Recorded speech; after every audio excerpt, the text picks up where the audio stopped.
Thank you so much. I really appreciate it. So exciting time today. Just to kind of set the tone, we're going to go through the application and talk about the technical points, what you need to know going in different sections of the application, and either like some tips or some pitfalls that you might have that I can bring up as well. As we get started, for any MBA application that you're working on, you absolutely want to read the welcome message from the school. Sometimes there's some great stuff hidden in there about how to do your research or anything like that. And I'd also encourage you to start the application ahead of time and do a bit of a preview before you dive into actually working on it. And so you get a little bit of a preview and understand what you need to bring to the table when you want to sit down and work on it for finalization. Other thing would be, by starting your application early, you will also start to get communication from the schools about the different clubs, activities, chat sessions, and ways to engage with their community. So I would absolutely recommend doing that before you actually submit your application. All right, so Stanford, this is all pretty typical of, just a welcome and then their deadlines. They do have a round 3 deadline as well. One thing that I need to kind of mention as a caveat is that I went ahead and clicked on that I was applying to the MBA and the MSX program at the same time so that you could see a little bit of diversity in the application if you're deciding to apply to like a joint program or anything like that. So that's why it's only presenting those 2 deadlines to me. But there are some additional deadlines that you can apply for. You'll see round 3 in April, and then round 3 for the MSX program. And so they only will have you submit the combo application to both schools on those specific dates mentioned in this combo application if you wanted to apply to both, because some people are on that cusp of like whether they qualify for one or the other program. All right, so here we go. We'll jump back into my application that's already in progress. Again, I can change the dates that the round that I am working on. At any point in time, you are not bound to what you start your application with. So you'll go through the welcome, get to know them, and then the application agreement. One thing about Stanford that they put up front is this honesty and integrity. And essentially they're saying that, you worked on this application and that you didn't get help or use like AI to help you with this as part of the process. And then you will essentially kind of consent to that by putting your name and information into here. We'll see if it lets me progress. Okay, awesome. So just take that seriously and understand it and read it before you submit your application.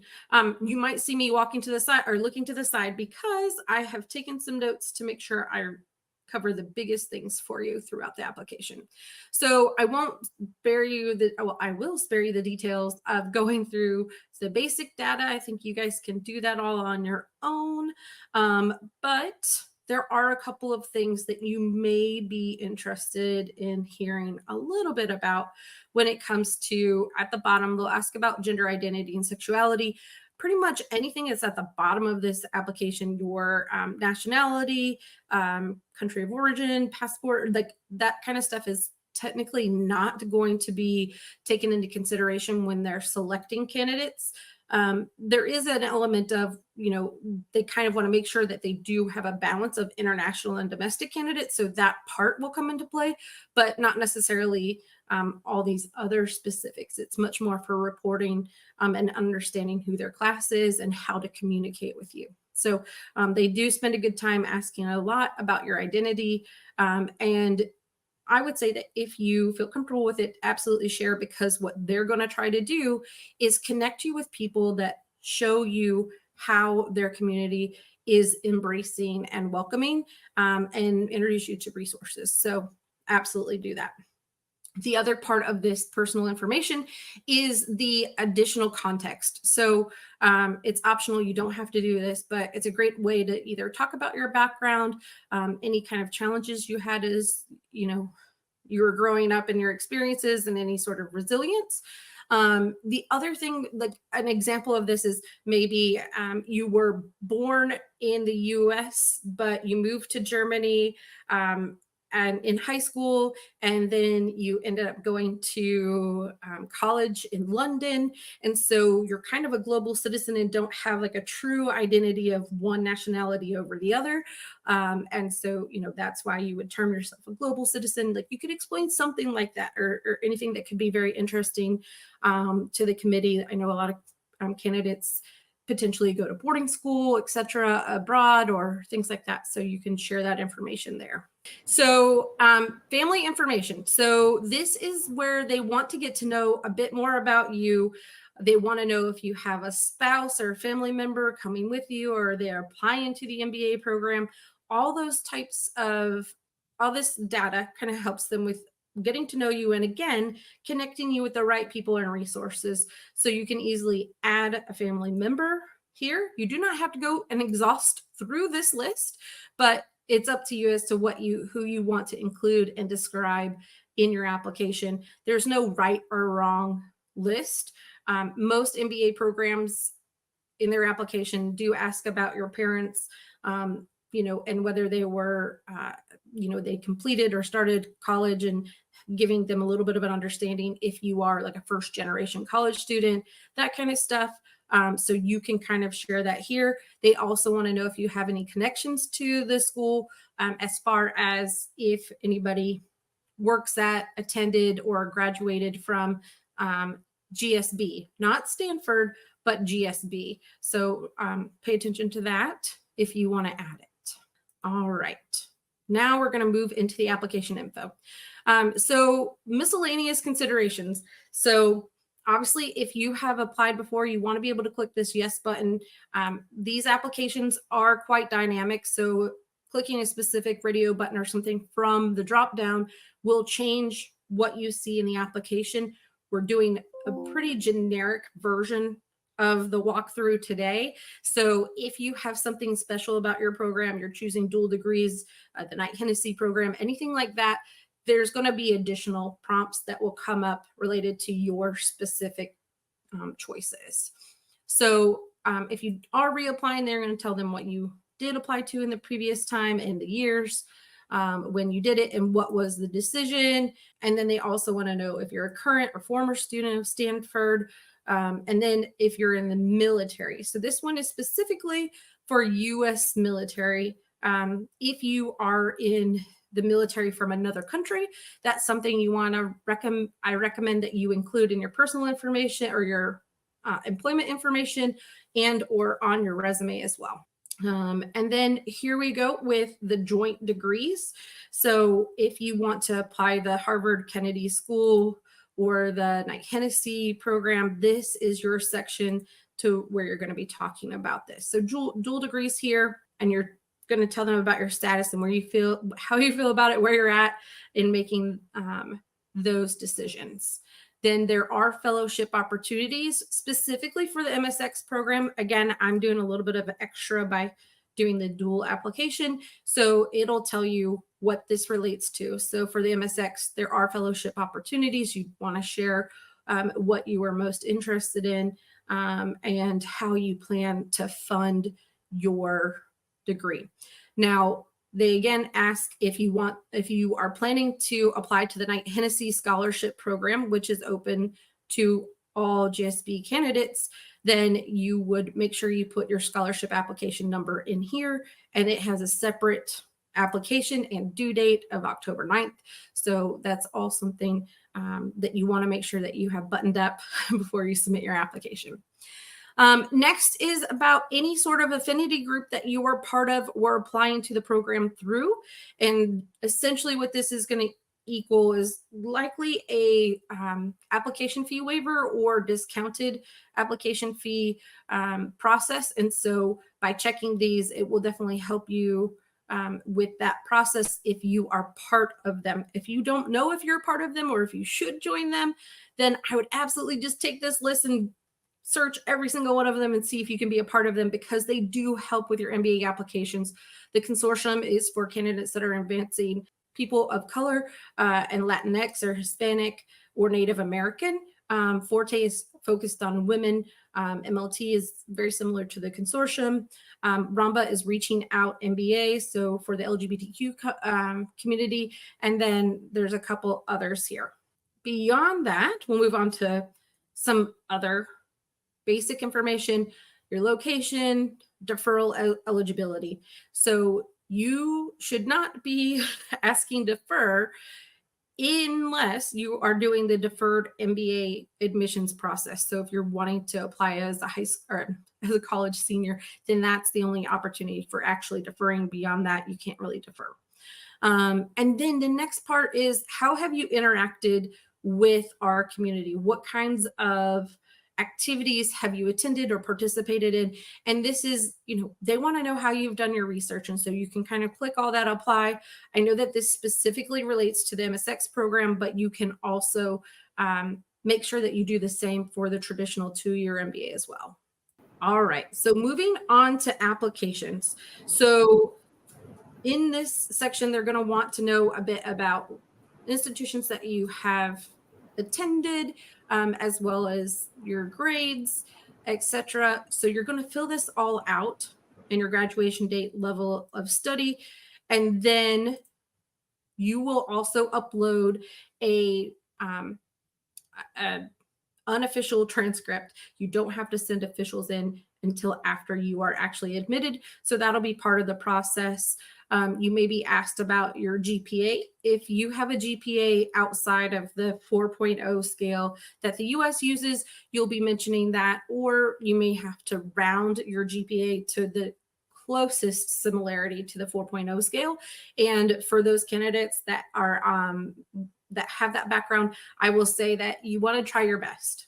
Honestly, like, there's 1,000 different calculators for figuring out what your GPA is an equivalence of. So try your best to do that. I mean, I wouldn't put, a 4.0 unless it really is close to a, 100%, or I wouldn't put 0 either. But beyond that, I would, try to estimate the best you can.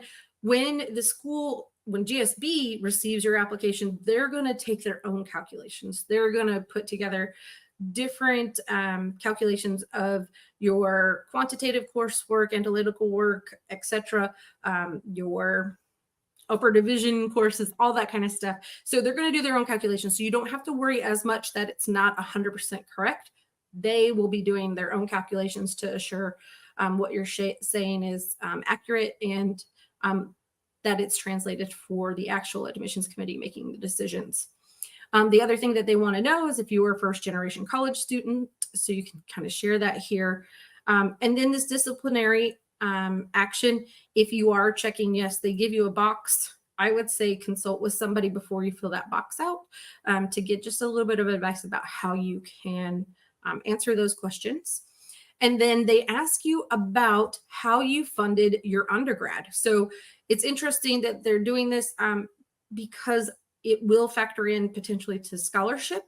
And, it also will be the opportunity for them to share if you received like 100% scholarship as an award or a recognition of your talents or abilities. So the next part is they'll have you put in your awards and honors, and this is specifically as it relates to academics.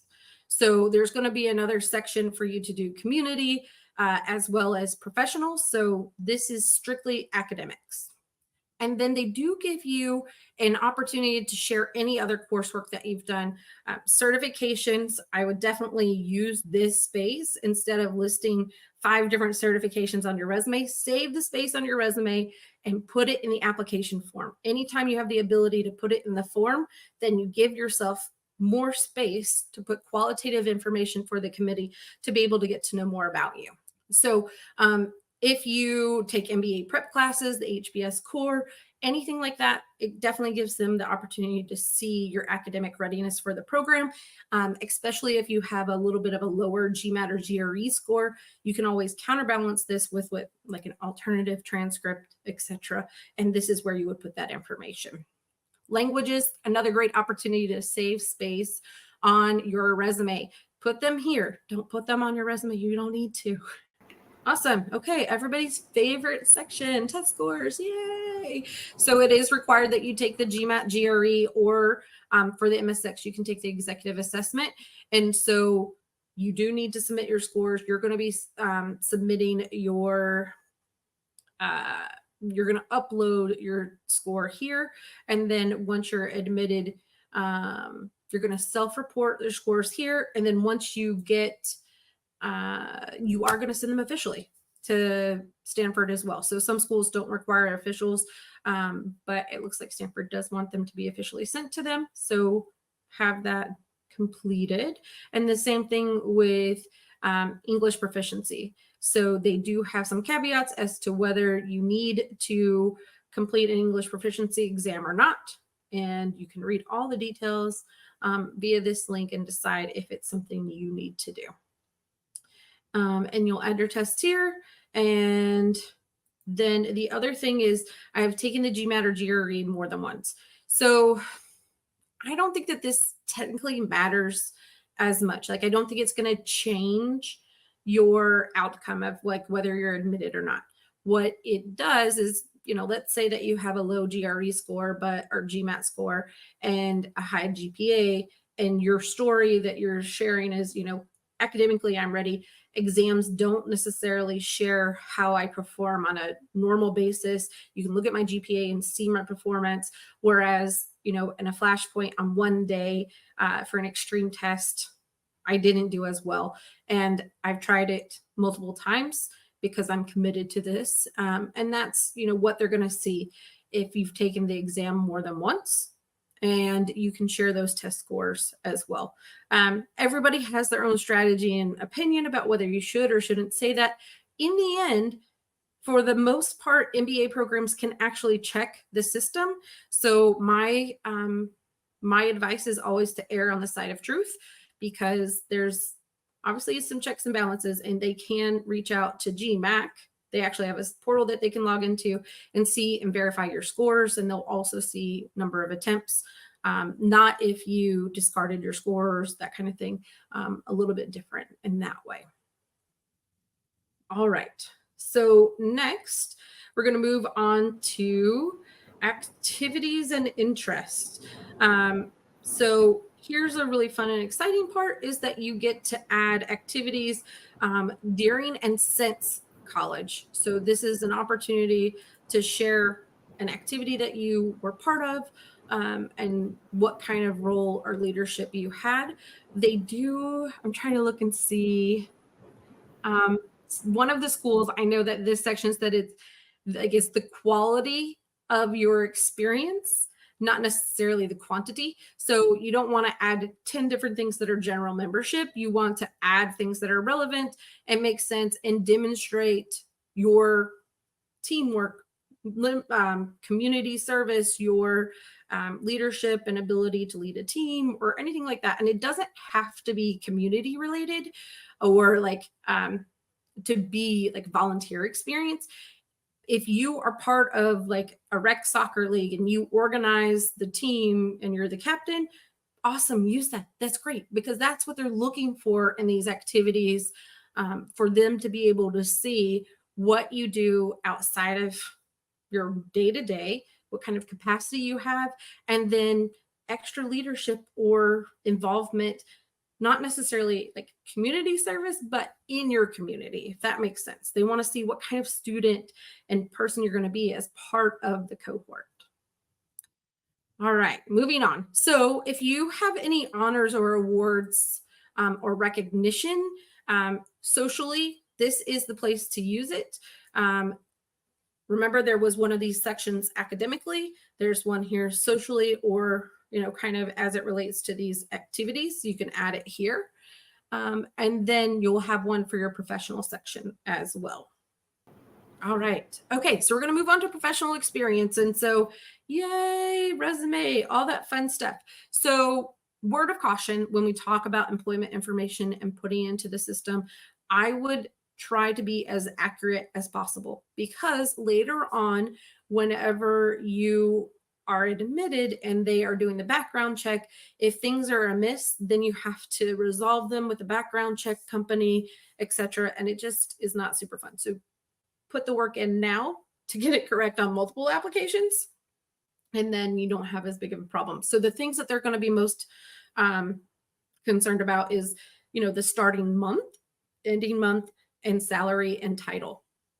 So some people kind of have like a bit more of a fancy title on their resume than what their HR title is, or, like I've worked in higher ed and we have the same, like, it was like admissions counselor was my title, but I was an assistant director of admissions, so as my like working title. So those can be different, and that's okay.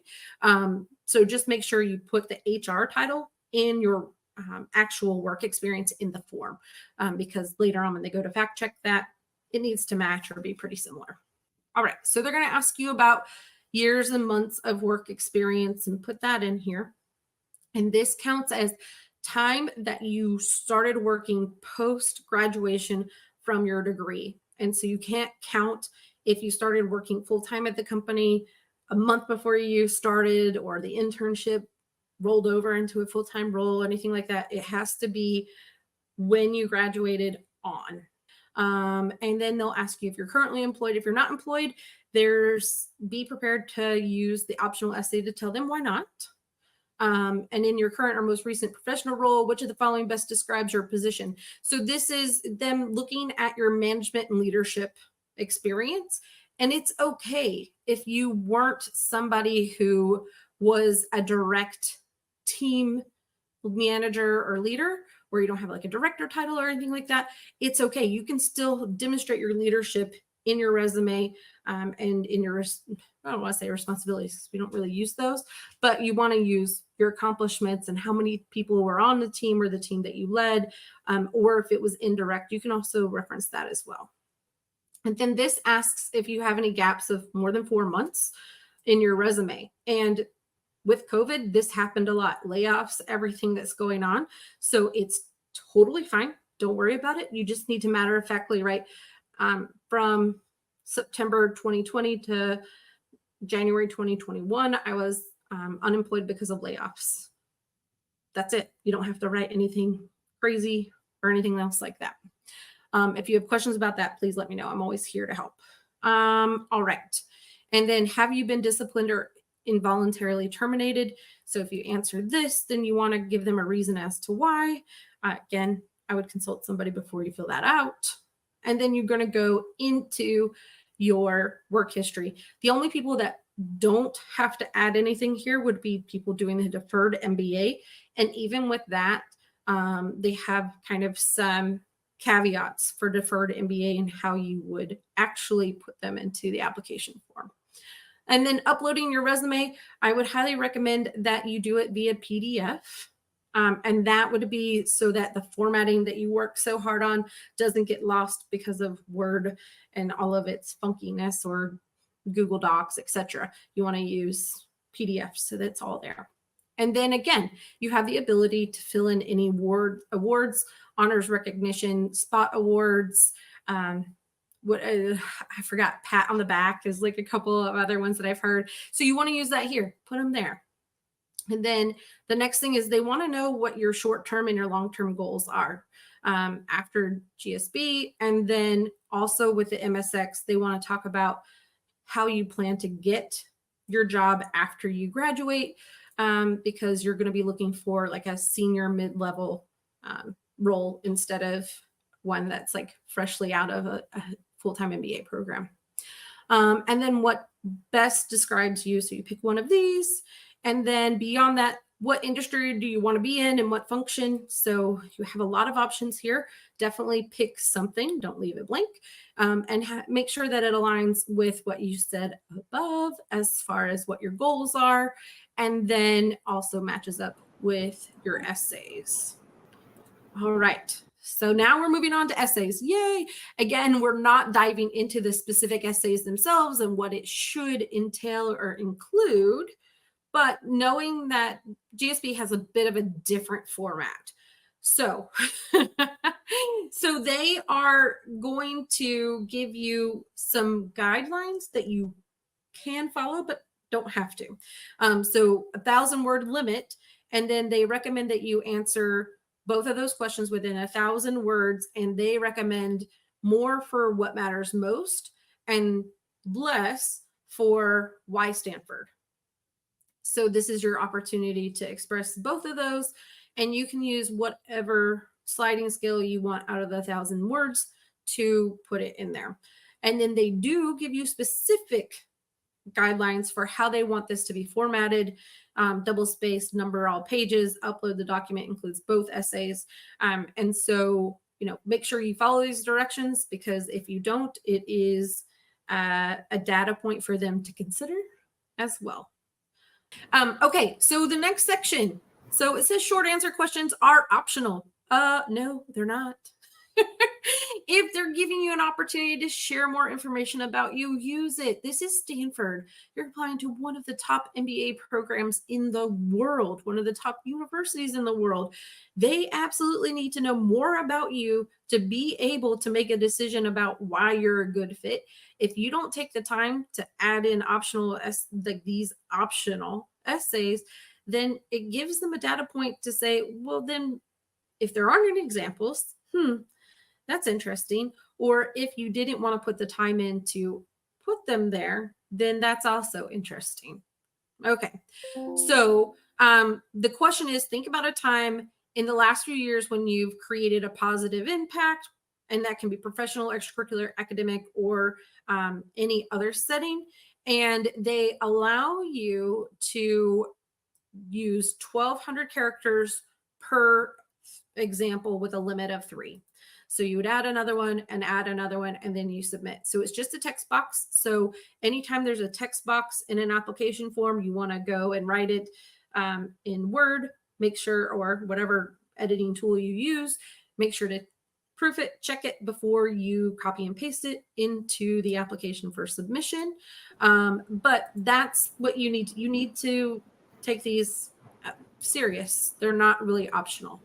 The next part is additional information, and that's, anything about gap in employment, any sort of thing that you feel like the committee needs to know more about. It doesn't have to be an eloquent essay. It can be short and sweet, as you'll notice my GPA was lower during freshman year. I was having a hard time adjusting and was able to have an upward trajectory of my GPA towards graduation.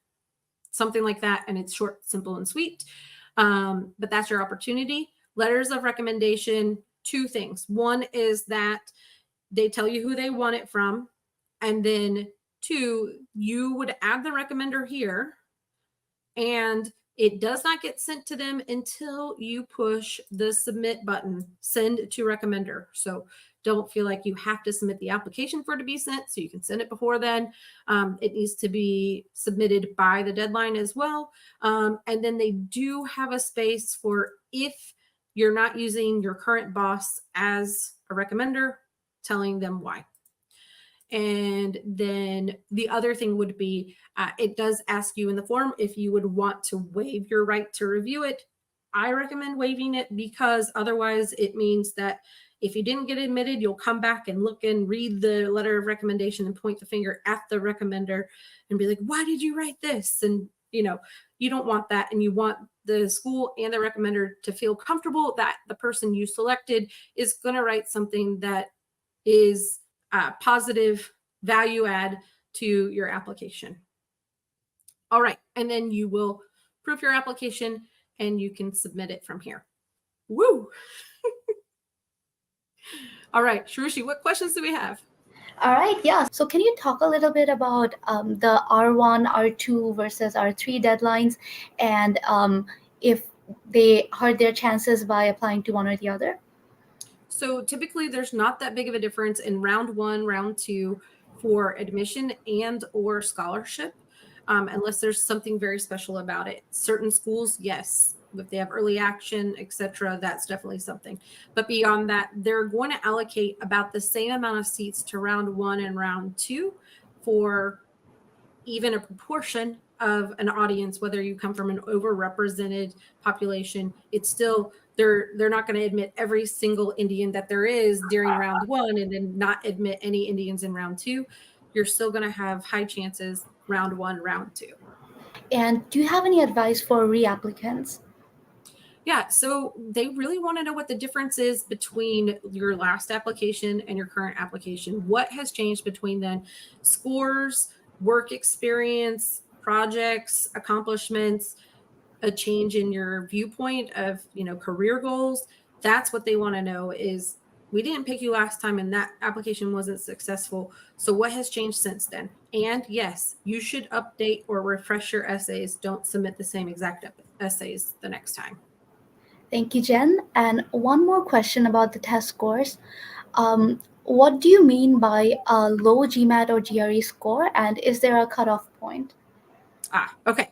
So when I say low GMAT or GRE score, I'm talking about compared to the class average. So I just mentioned that the class average for Stanford is around 730, 740. It fluctuates a little bit.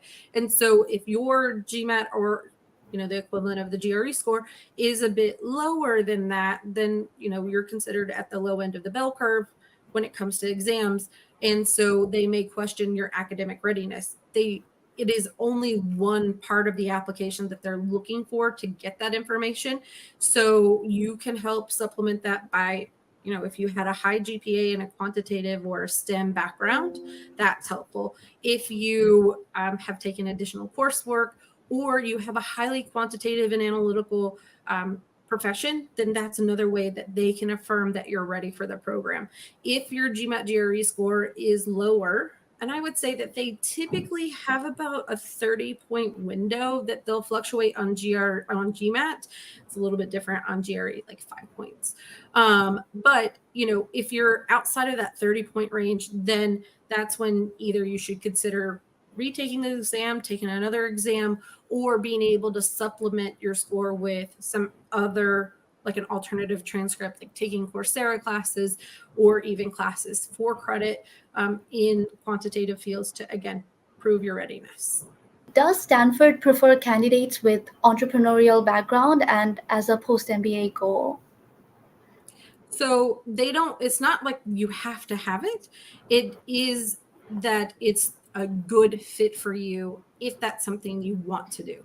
It's still you're still a strong candidate for Stanford if you have been in banking and want to continue in VC and PE, or if you want to go into to consulting, like that's okay too. So this is almost like sometimes when we talk about like dual degrees or concentrations like the HKS or Harvard Kennedy School for like social good. If you decide that you want to pursue those, it's not going to help your admission to the school. But what it does help is it helps reaffirm why the school is a good fit for you. So you don't have to have entrepreneurship background, but if you do, it helps you reaffirm why Stanford is the right place for you. All right, thank you. I'm sure the audience found this extremely helpful. Thank you, everyone. Thanks. See you guys.